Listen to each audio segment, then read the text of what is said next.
በካበንክሩ ዘርፍ ምዝገባ ሊጀመር ነው። ሰላም እንዴት ናችሁ? በጉጉት ስጠብቁት የነበረው የኢትዮጵያ አየር መንገድ የካበንክሩና የኤምቲ የኢቲ ስፖንሰር ምዝገባ ከ2 ሳምንት በኋላ ሊጀመር ነው። ይህ ቪዲዮ ለሁሉም ሰው መዳረስ እንዲችል ላይክ እና ሼር እያደረጋችሁ አዳምጡ።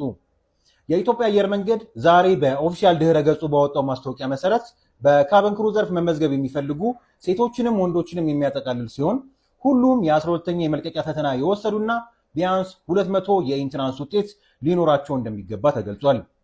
ቁመት ለሴቶች 158 ሳንቲሜትር ለወንዶች ደግሞ 170 ሳንቲሜትር ሚኒመም መሆኑን ተናግሯል። እድሜ ከ21 እስከ 30 ያለውን ሲያካትት እንዲሁም ቁመትና ክብደታችሁ የተመጣጠነ መሆን እንዳለበትም ተገልጿል። ምዝገባው ከሰኞ ነሐሴ 4 እስከ 8 ለአዲስ አበባ ተመዝጋቢዎች በኦንላይን ለክልል ከተሞች ደግሞ በአካል ሲሆን በክልል ምዝገባ ያለባቸው ከተሞች አዳማ፣ አምቦ፣ አርባ ምንጭ፣ አሶሳ፣ ደሴ፣ ባህር ዳር፣ ድሬዳዋ፣ ጎንደር፣ ሐረር፣ ሐዋሳ፣ ጅግጅጋ፣ ጅማ፣ ሮቤ፣ ነቀምቴ፣ ሰመራ፣ ወልቂጤ፣ ያቤሎ እና ነገሌ ናቸው።